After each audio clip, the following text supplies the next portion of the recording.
Well, good morning. This is the last panel session of the conference. I'm your room host, Josh Halibichuk. This is broadband and cell communication in the infrastructure track. If you missed a session or there are others that you wanted to attend, they will all be archived and posted later at iowaideas.com. After this session, we have a closing keynote by David Kennedy from the National Network for Safe Communities. And then from noon to 1, we have the Big Ideas Virtual Social. You can pick a room, learn about groups and initiatives that are hard at work, and find out how you can get involved. During our session, if you have questions or comments, you can submit them in the Whova chat. It should be to the right of your video. We ask that our attendees keep discussion civil and related and on topic. If you're on social media, you can use the Iowa Ideas 2020 hashtag to share your big takeaways and thoughts about the conference. These pieces will join our content as part of the Gazette's Iowa Ideas content throughout the next year. And now I will turn it over to our moderator, Craig Gemoules. Thank you very much, Josh. My name is Craig Gemoules. I'm the managing editor of the Gazette newspaper here in Cedar Rapids. I'm going to introduce our panelists here in a second, but let me just kind of set the stage for a minute. As Josh said, this is broadband and cell communications, and this is on the provider side. We talked yesterday in a panel about consumers and access, and particularly in education and libraries.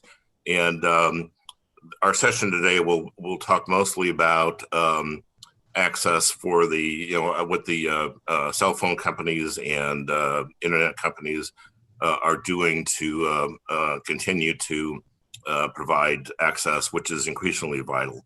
I think we all knew that internet and cell services increasingly vital to our lives, but the COVID era and then the Derecho really ripped the Band-Aid off entirely.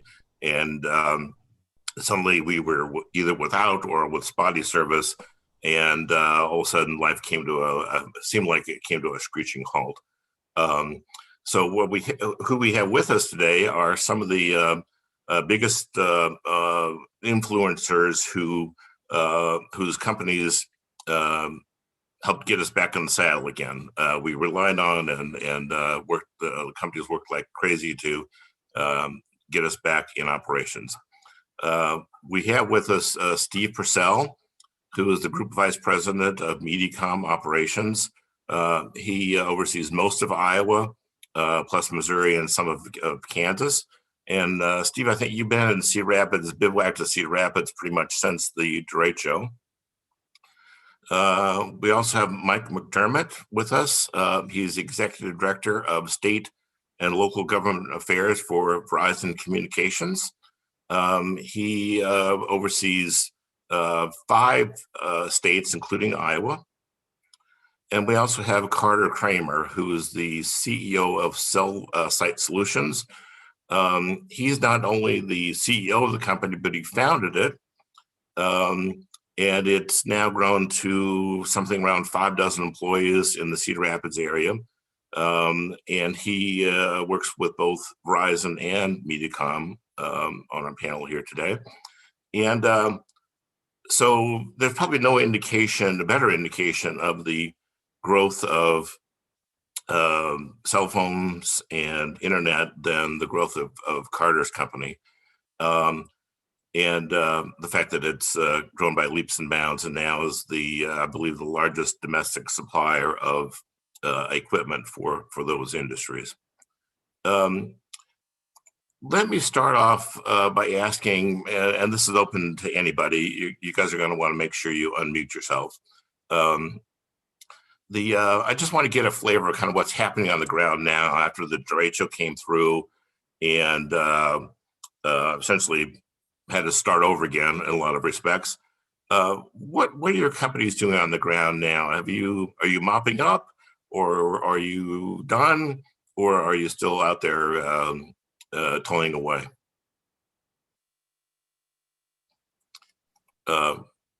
Maybe we can start with Mike. Yeah, thank you. I was waiting for the unmute cue here. Thank you, Craig, for inviting Verizon to participate on this panel with Steve and Carter. It's an honor to be here.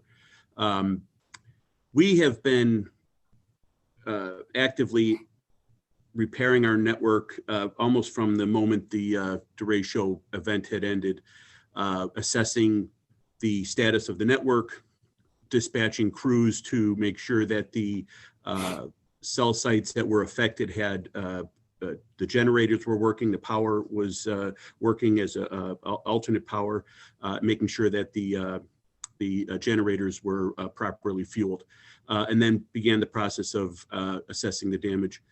The issue we had, I think, in the hours after the Derecho event, if you want to call it an event, was assessing where the disruption was from our end, where we could repair it ourselves, or if it was with our partners in the utilities, either the power companies or our cable backhaul providers. People don't realize or don't often think about how wireless networks actually work. It does have to connect to a hard wire at the point of contact at a base station, which is the equipment at the bottom of a cell tower or cell equipment. If that is cut or disrupted, we need to repair that as quickly as possible. But right now, in answer to your question, we are 100% fully functional, and we constantly monitor our network for adjustments to make sure that our customers are being adequately serviced, and that includes our partners in law enforcement and first responders. Thanks. Steve, do you want to talk a little bit about kind of what's happening right now with Mediacom? Yeah, currently what our task was when it originally hit was first we were focused on our fiber network and the backbone to all of our hubs, which included the same thing as Mike mentioned, making sure that we had generators that were fueled, getting temporary generators on sites just to make sure the main core network, the fiber network, was up.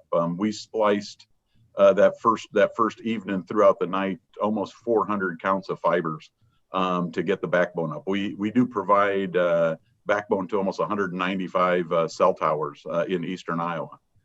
So that was goal number one, was to get them back online, because we knew that's a critical infrastructure that needs to get working, and they're good partners of ours. So that was step number one. Number two was we had to do a complete walkout to really assess what the damage was, and that was bringing in close to 75 guys, teams, crews, to literally walk out foot by foot 600 miles of plant there in Cedar Rapids. And that gave us the assessment on what we needed to do, where we needed to replace cable, where we could temp things on. And number one goal was to begin temping as much of our infrastructure up as possible. And we had over 50% of the network back up and operating from a residential standpoint within the first week of the storm. And it might have been laying on the ground, but they did whatever they could to at least get the service back up and operating. Currently, right now, we've replaced 62 miles of hardline plant, and keep in mind that's 150 feet basically in sections at a time when you look at pole to pole. So we've got about 8 miles to go, but the network is up and operating at this point, and that's kind of the final restoration portion there, and then we'll be back to normal, making sure the network is running at the rate that it's supposed to run at. Yeah, only 8 miles left, right? Only 8 miles 50 left. feet at a time. We've got a lot of crews that have been there from the get-go. I was there within that first week, and I spent more time in a hotel than I have in a long time, working with the crew in Cedar Rapids and making sure, most difficult part was making sure everybody was still safe. COVID was still here. So trying to make sure crews were, wearing masks and trying to keep them all safe from the COVID virus, on top of getting a lot of activity done. Okay. Carter, what is your company doing right now? Are you back to normal business, or are you still mopping up after the storm, or where do things stand? We are definitely in the cleanup mode. We're definitely still working on some of the items. These, as both Steve and Mike mentioned, critical infrastructure communication items come first. That all was kind of up and back and running fairly effectively and efficiently, considering the magnitude of the storm. So that was probably the first 4 to 5 days for us, was solely focused on the critical communication portion of the infrastructure. Now we're into the things of just the leftover damage. So, we've got cell sites with broken down fences from trees falling on them, or building damage from trees falling, or we've got HVAC units that are damaged from wind, or we've got, roofs that have peeled back because of wind, or so what I would call kind of the more non-critical infrastructure related items that are going to cause long-term issues potentially with the network, but not immediate threats or disruption. That's kind of what we've switched gears to. So, lots of work still to clean up out there, and lots of kind of just little leftover damage that will probably be a pretty long road to getting all of that stuff fully cleaned up and repaired. Okay, thank you. Let me go back in time a little bit to the day of, and what we've heard from several panelists and talking about emergency storm response and so on. What we've heard from some of the panelists, emergency managers yesterday was because they didn't, the emergency radio system stayed up for the first responders, but they were having a hard time getting what they called situational awareness, where they could, that's the first step really in figuring out how big of a problem, how big is this hole we need to dig out of. Let me start with, I guess I'll start with Steve. We can start with anybody, but let me start with Steve. Obviously, that was you're affected by the same communications issues that everybody else is affected by.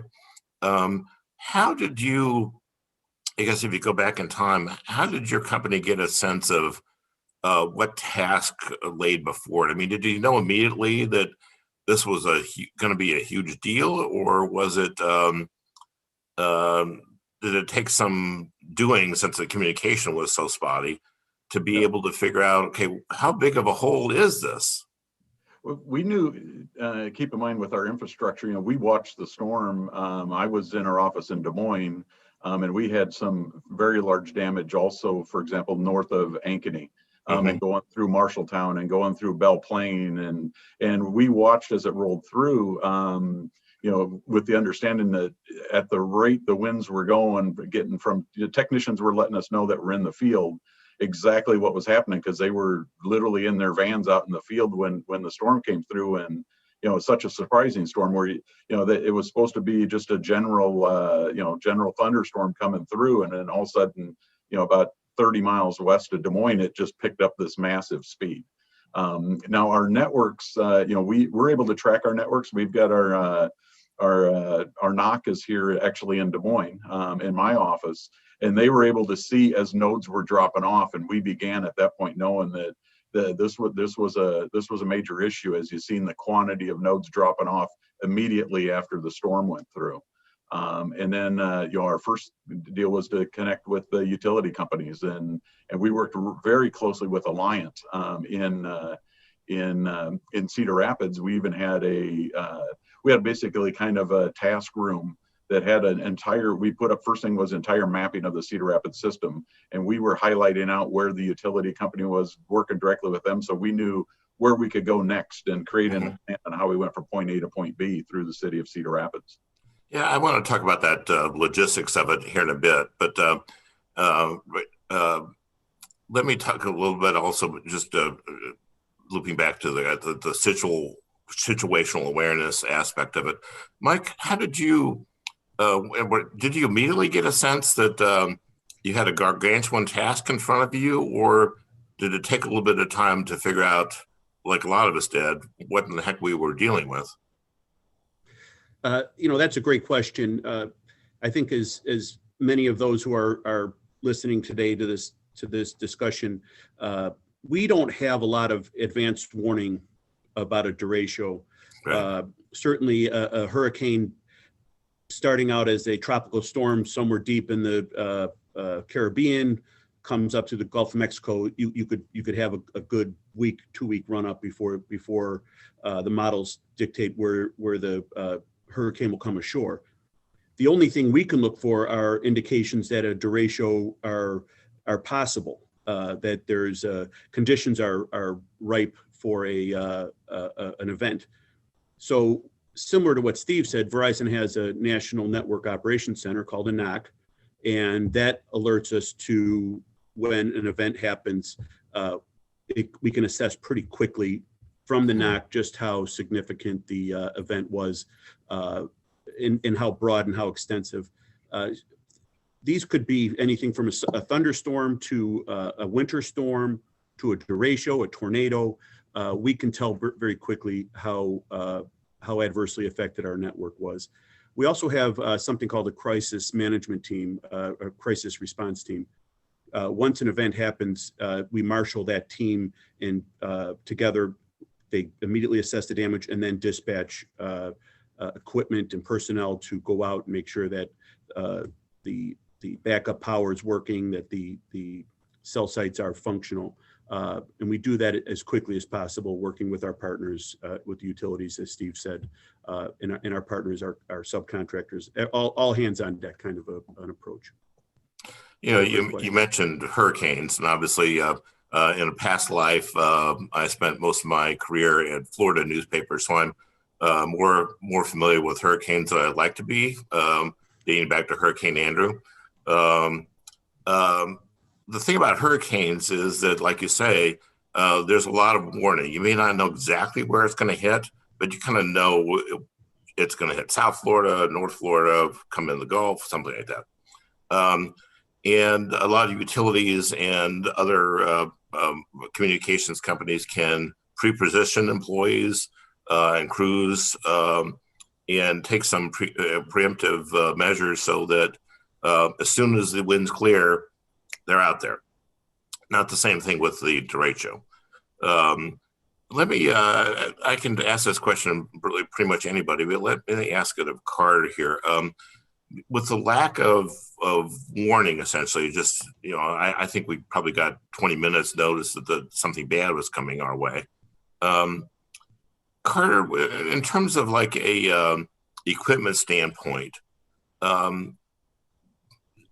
normally, like in a hurricane or other natural disaster, you might be able to pre-position something or marshal some.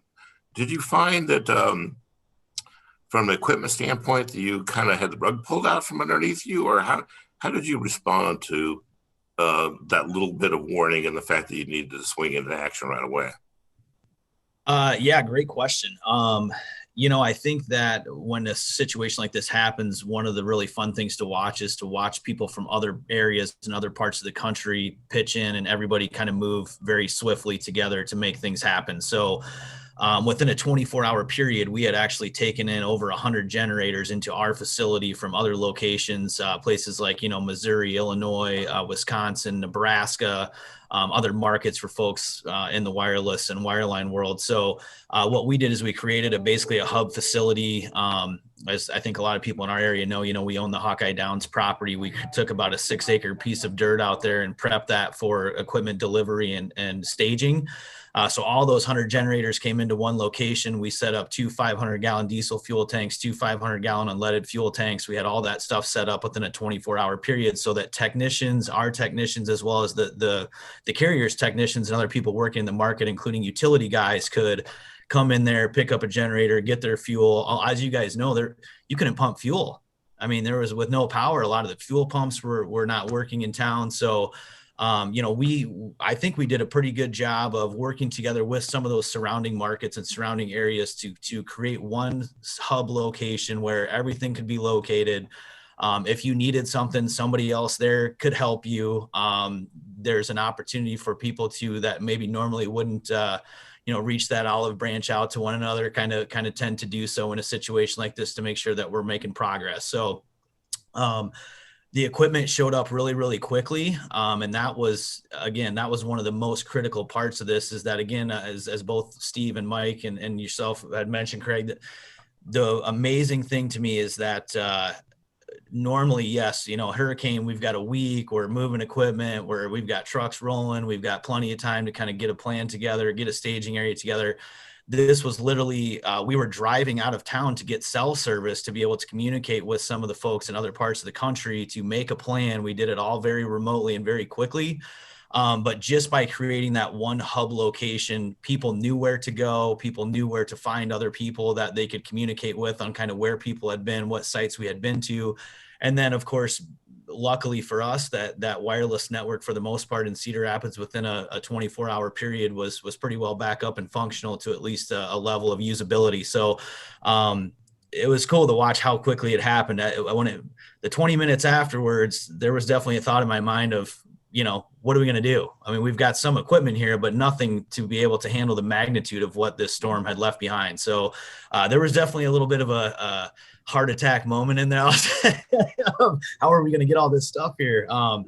But guys did great. People did great communicating with each other. People did great helping each other out. And one of the reasons I'm really proud to live in Cedar Rapids, I think we live in a great community, and in the Midwest in general. It's just we seem to have really good luck with good people willing to help out when it's needed. And that was really what allowed us to take, I would say, very progressive steps forward in a short amount of time. Yeah, I do. You mentioned Hawkeye Downs, and we had set up an emergency newsroom with a generator and to be able to put out the website and the paper. And my route brought me past Hawkeye Downs. Mm-hmm. And I'd be driving past there like midnight, 1 o'clock in the morning. Of course, all the street lights are out, it's dark, but there was truck after truck after truck after truck turning in there. And it was like a beehive of activity in the middle of the night. And it was really, that was quite amazing to see, actually. Yeah. Steve, keeping on the theme of bringing in extra people or dealing with this kind of on the fly here, did you have to bring in, did Mediacom need to bring in crews from other areas? I don't know how that works because it's, I don't know whether there has to be some special expertise that they have to have. It can't be just anybody coming in from some other company. Yep. Or how do you marshal the forces together in a hurry?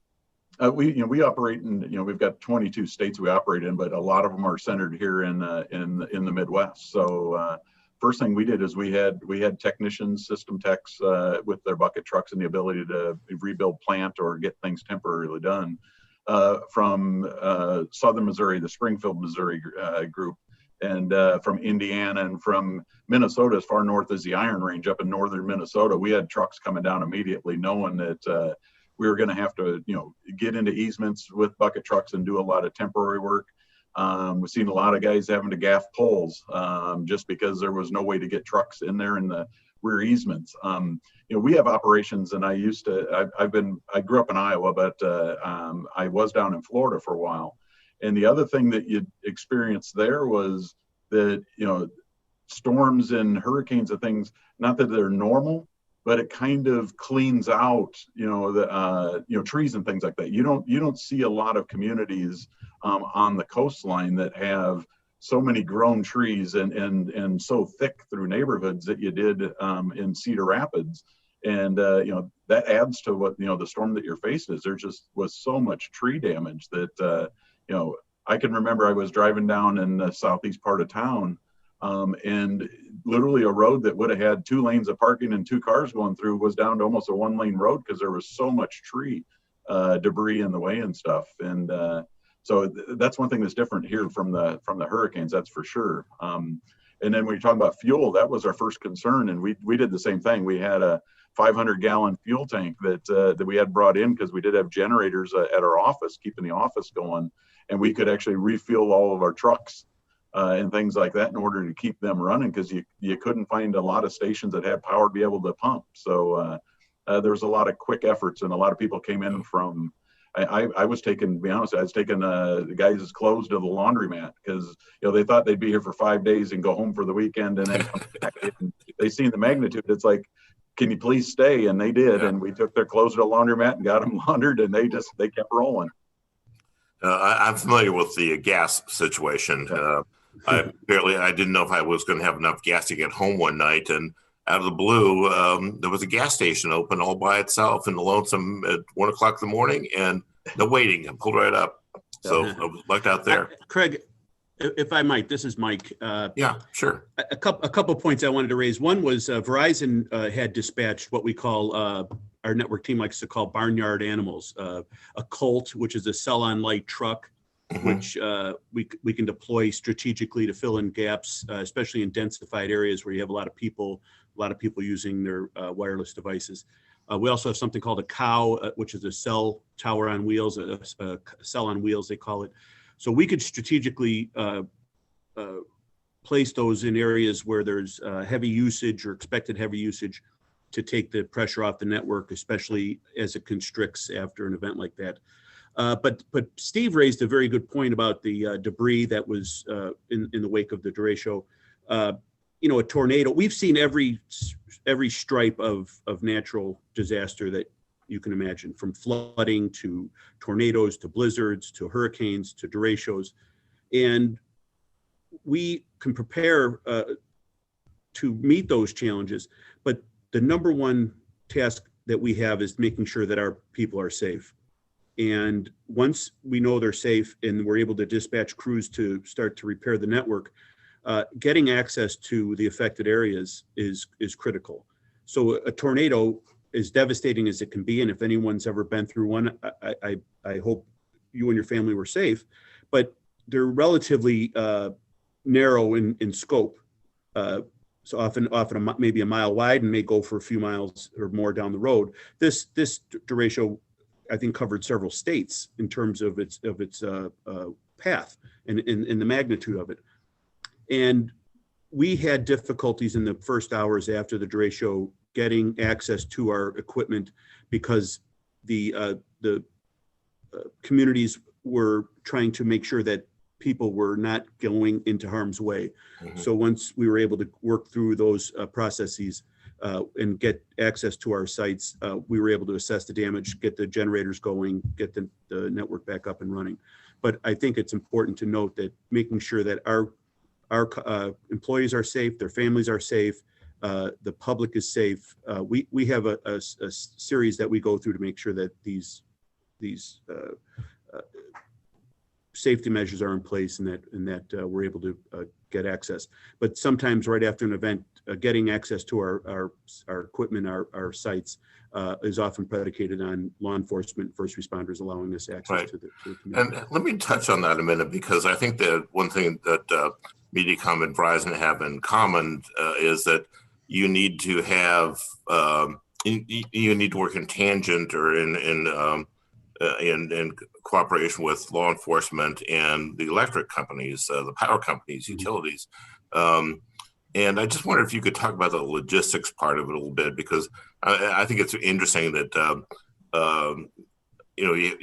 workers had to go out and actually walk the route for internet. You did not, Mike. I don't think that Verizon lost any towers. It was more of a power issue. I just wonder if you could kind of walk through the logistics of this a little bit in terms of how you have to work in tandem with others to bring the system back up again, and kind of what you found with the system itself, what needed to be repaired. So the way a cellular network actually works is that a device like my phone is actually communicating not just with one cell tower at a time. It's connecting to multiple towers in the area because it's anticipating movement. It's anticipating that the signal is going to have to carry north, south, east, west, or make adjustments based on what the phone or tablet or the connection is doing. So when we have a site go down, we can dispatch a crew to see what the issue is. If the tower was knocked over, like if a tornado or derecho came through and it toppled the tower, then we have a more difficult task ahead of us. But if some panels were ripped off, some antennas and receivers and transmitters were affected, they can repair those relatively quickly and make sure that the network is back online for that particular cell site. But as you know, there's different types of cell towers as well. There's the lattice pole out in the farm field. There might be a monopole that's 130, 150 feet. We often have rooftop antennas. We have equipment on water towers, on elevator shafts. We have them on silos on farms often. So we go out and assess what the damage is and make the repair. But the issue we had, and to your point, Craig, in the immediate aftermath of the derecho, the power cut is not the worst thing that we face because we have backup generators on site for our cell sites. The most devastating thing for us is when we have a fiber cut, because if we don't have the connection to the cell site through our fiber partners, whether it's our own fiber that we control or our partners like Steve at Mediacom or other fiber providers, if those fiber connections are cut, we then have to work in tandem with like Steve's company to get the repair crews out there to make those corrections, make those repairs as quickly as possible.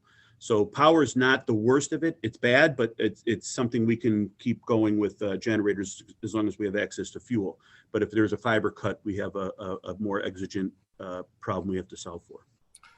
And thank you. And Steve, you had to work very much in tandem with Alliant and Mid-America, and it's not as simple as just restoring something. You have to coordinate where they're working. And can you walk us through that just a little bit? And don't get too deep in the weeds on it, but kind of the logistics of it's not as simple as flipping a switch. No, we spent a lot of time working directly with Alliant Energy, knowing where they were at, where it was safe for our crews to come in. And then, after they had restoration, at that point, we knew that, there were no power issues. One example would be when you're talking about the fiber networks would be on Oakland Street. We had a very large fiber route that's going through there, 300 plus fibers, and a lot of damage just to the north of section of downtown there. We worked with Alliant to know exactly when it was safe for us to go in, so we could provide a temporary fix. And we had guys that first evening. Literally, they worked all night inside. The area was nothing but trees. We couldn't even get a fiber trailer or splicing trailer in there. They worked off a table in order to splice over these 300 fibers as we're working with some of our partners, getting their networks up, doing that. But we knew that was critical, and the guys stayed there basically all night. They were, in a little area behind the trees and stuff. But it was critical for us to work with Alliant Energy and Mid-American over in the Western, in Des Moines and stuff. But with Alliant directly and following right behind them and knowing where it's safe. Because the number one goal we said at the beginning was, our employees need to stay safe. We can't have an accident that happens because, during one of these events. So that's where it's critical to work with them. And we had points where, they came over to our office and looked at how we were tracking what they were doing. And so there was a lot of real direct communication between us and Alliant Energy to get up and get going as quickly as possible. And Carter, did you have to do that as well? I know you brought in a lot of generators. Did you have to work with the power company as well, or how did you have to logistically? It was not just your company. I mean, you had to work in tandem with others as well, I assume.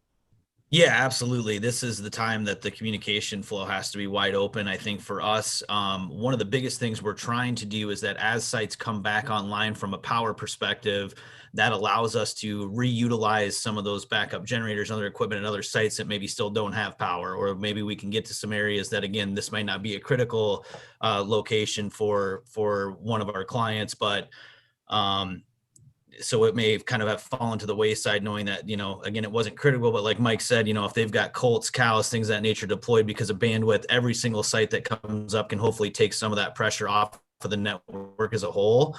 So yeah, just the moving and shaking of, trying to communicate, let people know, hey, if the power comes back on, Alliant would call us, let us know, hey, we've got power back to this area. We could immediately go out, grab those generators or the equipment that was on that site, move it somewhere else and put it back into play. Because I think during that time frame, we touched a total of 267 sites in the first 48 hours that had no power.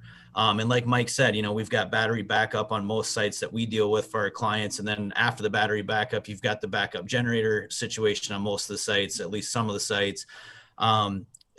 So yeah, a lot of this is kind of, we got to a point because of the magnitude, like you guys had all mentioned, the magnitude of this thing being so large, we kind of had to rob Peter to pay Paul just to try to get as many sites up and going as quickly as possible. So as soon as power would come back on, that was one of the critical moments for us to have that communication with, say, Alliant Energy, for them to let us know, hey, we've got power back there. We could go back, check everything, switch everything back over to utility power, make sure it was functioning correctly, because these guys know too that sometimes that transition from utility power to backup power and vice versa can cause some finicky equipment because of voltage changes and things of that nature. So, make sure everything's up and running, and then we were able to take that equipment and redeploy it somewhere else. I want to spend some time. Oh, go ahead. One other thing that with Alliant Energy, we might have had power supplies that where the pole was knocked down, but we had plant that could still be up, and they were very close with us resetting poles where we needed them, so we could get power supplies back on and get sections of the town and plant back up. So that was another good example where they worked very close with us. They put it on their top order, went over there, dropped up a pole. We got the power supply attached, and it might have been 2 or 3 neighborhoods came up because of that, working with them directly. I want to talk. I'd like to echo that real quick. Steve's absolutely right. The utility companies, whether it's Mediacom, not as utility, but the power companies, Alliant, Mid-American, have been terrific partners for Verizon. Mediacom, a terrific partner for fiber backhaul. If we didn't have that symbiotic relationship, the ability to lean on them in tough times to help us keep our network going, we wouldn't be able to restore as quickly and efficiently as possible. So if anyone from the utilities are participating in this, watching this, we thank you for being a great partner and helping us be responsive. Thank you. I want to get in a second to kind of lessons learned, and now that we're coming out of this, what does this portend for the future? But I also wanted to ask you, from your vantage points, what do you think that consumers themselves could do to better prepare for such a thing where you have a lack of communication or spotty communication or uncertain communications? I just flashed back to when I lived in Florida. Anytime a hurricane would threaten, you knew that I need to get to the gas station, fill up my tank, get the instant money, take out as much cash as I can, and make sure my hurricane kit is up to snuff. Not so much in the Derecho. You can't do a lot of those things, but we've heard emergency managers say that, hey, people should have an emergency food kit to get them through the first 24 or 48 hours in case of a tornado or storm or blizzard. But from a communication standpoint, from your vantage point, is there something that consumers themselves can do to better prepare for something like this where they may be out of service for a while? I'll take a quick crack at this. I don't think it would be disadvantageous to have a power source that allows you to keep your equipment up and running. The Best Buy or Amazon, you can find them relatively cheap now. There's these portable power packs. You keep them charged.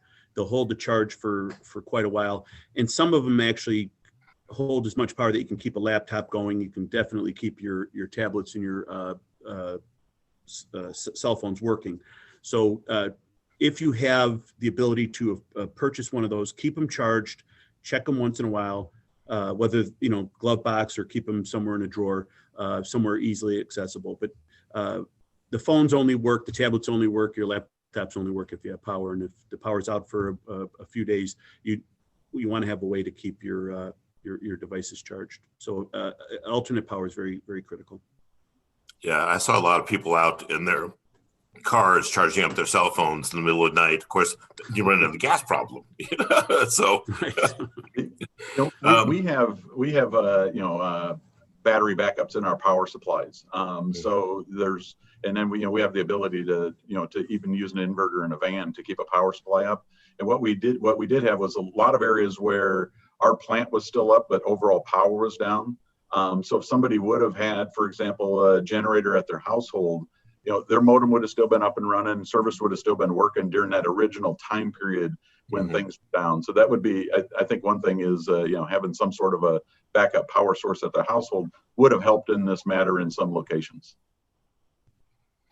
In terms of your own companies going forward here, have you done any, this is really open to anybody, have you already done some after action review of this? Or is it an ongoing process, or is that still to come? I just wonder, is the storm significant enough that you're doing, that it's causing you to take another look at how you're going forward?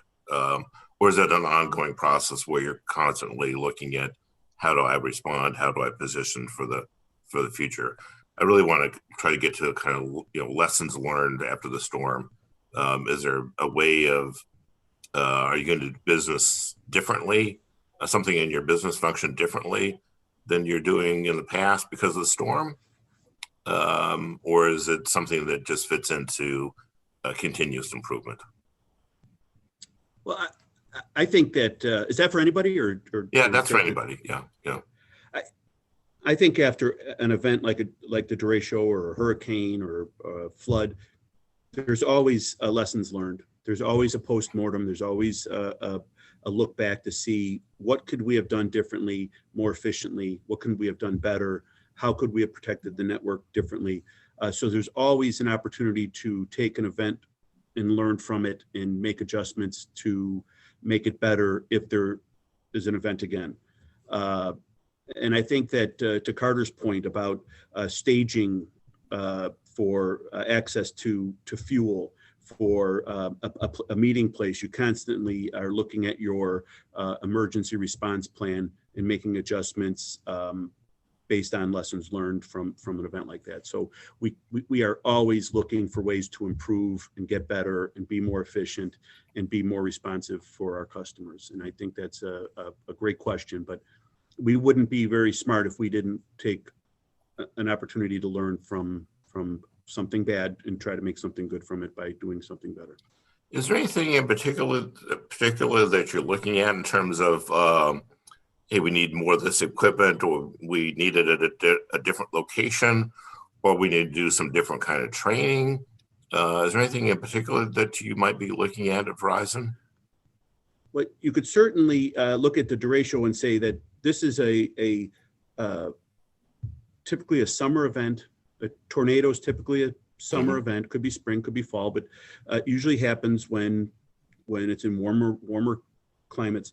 We can actually prepare and station equipment like the cell on wheels or the cell on light trucks, the colts and cows that we talked about, to move them depending on the time of the year, where we could have them readily available instead of having to truck them up from California or from Florida or from Maine or wherever we might have them concentrated at a certain time, and move them strategically based on the seasons to be prepared for events that only happen during certain times of the year. Same goes for tornado or for blizzards as well in hurricane season. Steve, one thing that we've learned is we have operations in the coastal area on the panhandle there, and where it's sad to say, but hurricanes are seem to be happening more often. So we probably had a wider band of third-party contractors that were available to help. We had groups that came here from South Carolina, Texas, and different places. So I think what we're doing is making sure we continue to have those companies on hand. A storm like this, thank goodness, doesn't happen very often. Usually, like we had the Marshalltown tornadoes a few years back, and we were able to handle a lot of that with our local contractors and partners. Well, now we've made sure we've spread out that communication, that we've got third parties available to come if something large like this happens, to have a quicker response. And then when you're talking about just connectivity, making sure we've got Wi-Fi connections, the AP connections available so we can install them. What we did is found strategic points where service was on, close to where service was off, and began installing those Wi-Fi networks, so people could go and get connectivity at locations. We were able to polish that policy a little bit better to get those on in a faster time period too. Are you looking at in Mediacom looking at any kind of longer term retraining or cross training of crews, or pre-positioning equipment maybe in where you need it, or think you might need it in the future? Yeah. One thing we're doing as a company is we're looking at having a kind of a centralized warehouse that literally has X amount of miles of infrastructure if we need to replace it. So that would include strand, hardline cable, fiber, and all those things. And that would be centrally located, between our systems in Florida and here. So within 10 hours, we could literally load up trucks, warehouse trucks, and have the equipment here, and begin that process of getting it installed as quickly as possible.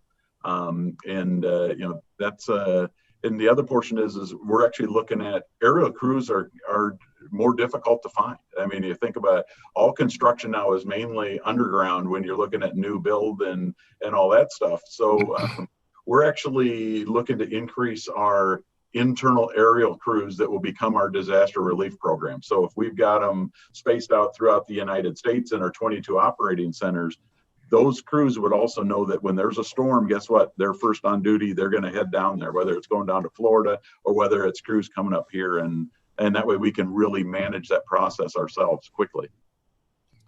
I was having flashbacks to last year at Iowa Ideas. I was talking with a panel on resiliency. And the DOT and a lot of city officials building water treatment plants, the buzzword is try to make them resilient. And like the DOT with all the Western Iowa flooding from the Missouri last year, they had to rebuild a lot of roads and using different technology and different construction techniques. Not that they think the road somehow wouldn't be wiped out in a flood, bad flood, but they were building them in such a way that they would withstand more minor floods than they would normally in the past. They're building roads higher, they're building bridges higher. And so that there's a resiliency, that's kind of buzzword in the hardware side of things. Carter, I know you talked about redundancy, which is more or less the same thing. What from the equipment side of things, lessons learned from this or any other natural disaster. Is there something you're taking away for Cellsite Solutions that says we need to work on redundancy or resiliency more than we have been? Yeah, I think that's always a goal for us. We've been doing disaster relief work since we started in 2010. And so you get a chance to kind of see what some of those pitfalls are that happen in a situation where we've all kind of discussed this. Fuel becomes a commodity, bodies become a commodity. I think after the Derecho, for example, I don't think you could have had too many workers in the area. I don't think that would have been possible.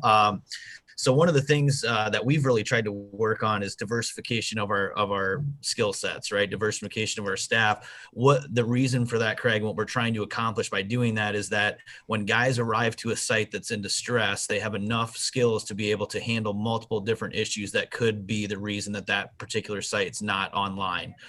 So again, we may have guys on our, we have a craning and logistics division, for example. The guys in our craning and logistics division know how to use a voltmeter. They know how to determine if utility power is off or on at a site. They know how to be able to reconnect a generator or vice versa back and forth, because these are things that in a disaster type of situation, they have to be able to do and do it safely and effectively. If we can avoid having to have this contractor and that contractor and another contractor and another contractor all have to touch these sites, obviously the speed and efficiency with which we can get those sites back up online is greatly reduced. So, not sure if that's directly, that to me is kind of an internal resiliency type of process of how do we create a workforce that can be, most effective with the least amount of bodies as possible. And I'm sure that Steve and Mike both experienced some of this. Steve, I would say you, especially with working so closely and having a lot of aerial fiber and things to deal with, that sometimes when we get too many guys in an area, it becomes hard to work. It becomes difficult, like you said, to move equipment around or to get a splicing trailer in somewhere because there's so many guys around. So especially in the COVID area where you're supposed to stay somewhat apart. Exactly. No, I think for us, knowing that, crews having diversification, the ability to solve multiple problems that they may run into in a situation like this is very valuable. I think that's one thing we've learned over the 10 years that we've done disaster recovery is you can never have too many tools in your tool belt in a situation like this. And Mike and I kind of talked a little bit in the last call that we had that, the first time I ever went to North Carolina to do disaster recovery work for a hurricane, I was in an airboat, as the whole area was flooded, all the towns had been evacuated. So, we're the only people there. There was a process where colts and cows were all staged, ready to be deployed into this area. And basically we were able to determine through that process that the sites were fine. It's just that the fuel tanks for the generators had water intrusion. So basically all we had to do was bring out additional tanks, empty out those tanks, put new fuel in the tanks, generators up and running.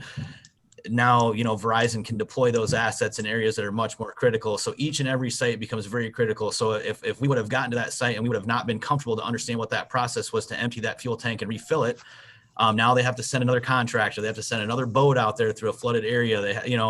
So anything we can do to really work on that diversification of our workforce, I think is very important for us specifically. And, also from a safety perspective, knowing, hey, there's power lines down. There's a lot of potential very risky situations when we go running headfirst into these disaster type of scenarios.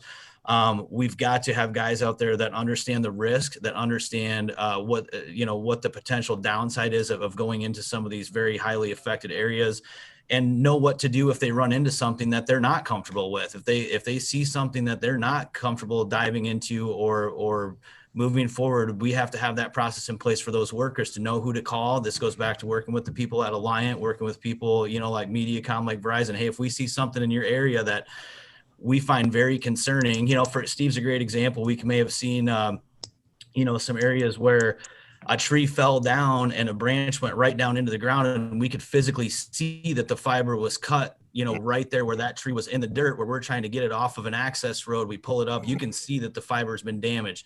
We need to be able to communicate that to the right people at the right time, so that, again, we can try to mitigate this long-term discussion that has to happen to be able to find where some of these holes in the network exist. Interesting. Hey, Craig, one thing that we did learn is, and it was kind of as we went along, is the organization internally amongst our teams. Because what we did was discovered, we had fiber, we had the hardline plant, and then we had drops. And a lot of our network was down just due to drops being taken down from limbs and different things like that. So we had to organize our crews, whereas we were getting plant up in areas where it was down, was to make sure we had drop technicians behind to rehang drops immediately as they were going through, so that customers were up. So you've seen kind of a tandem of hardline being replaced, getting activated, and then crews following behind putting drops up. And then you had the whole where plant was up, but you had the individual drop down, is had a second team that was literally hitting those things as quickly as possible too. When you're looking at lessons learned and how to whether it affects the business in some way or fashion or another going forward, you all worked in tandem, obviously, with the utilities, and I knew you worked closely with the first responders. A lot of governments now are also looking at their emergency planning again. It's an ongoing process where they're looking at their emergency response, but they're especially going to look at it now after the Derecho.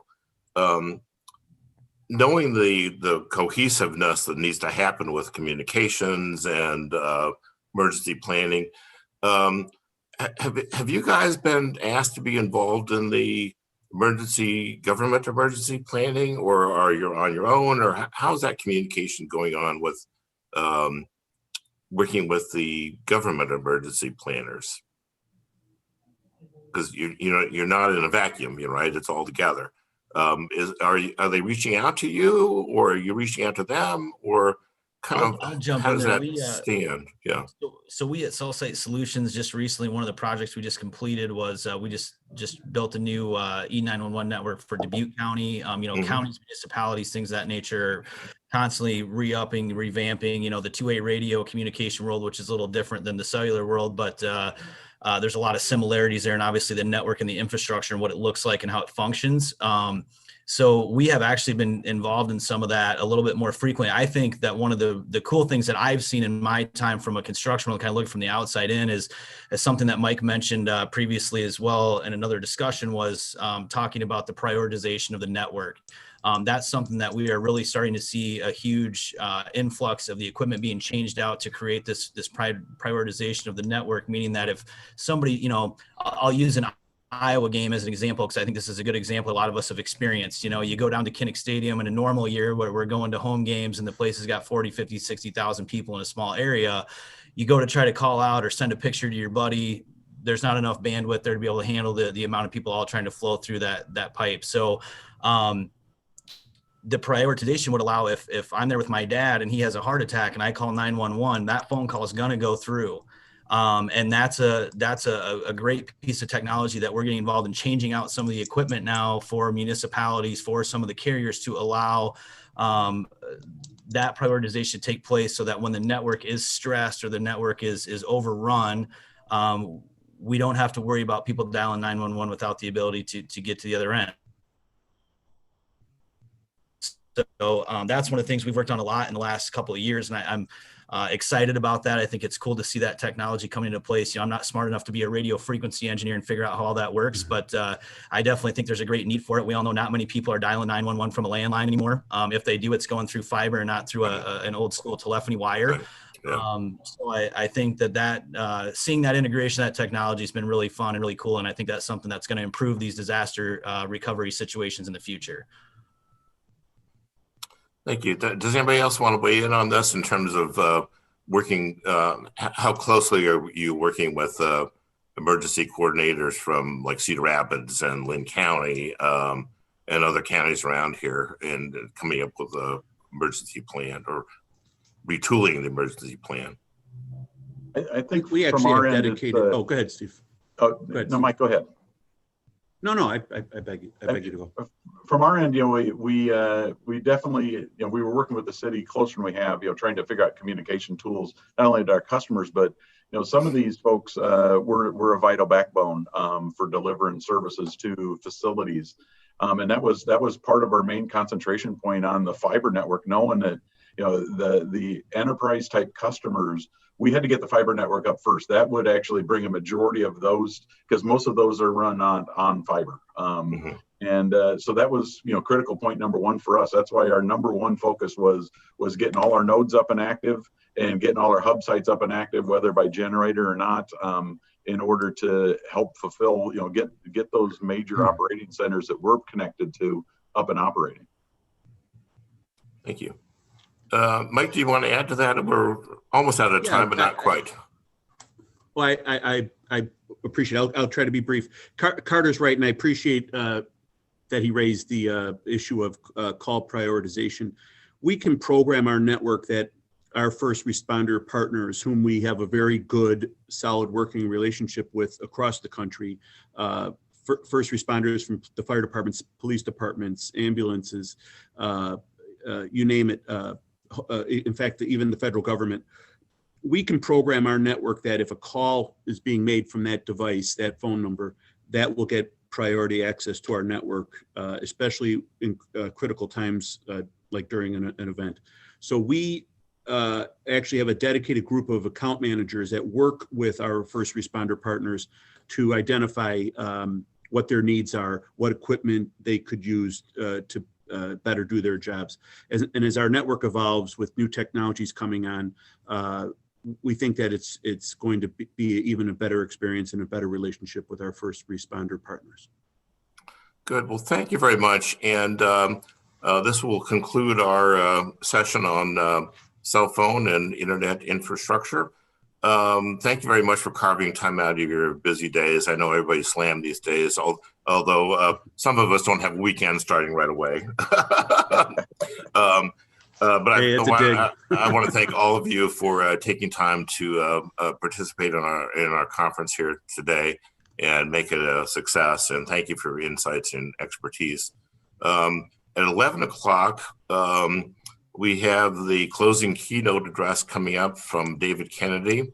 And he might be best known in our community because our SET task force, the Safe, Equitable, and Thriving Community Task Force, which was formed to help reduce gun violence, a very intractable problem, just recently got a huge grant to make some of the programming come true, more programming come true. And he is one of the key players in making this happen. So that will be at 11 o'clock. And that could be a very interesting, I'm sure will be a very interesting keynote address. So thank you very much again. And I'll see you guys later. Thank you. Thanks, Greg. Thank you all. Thanks all.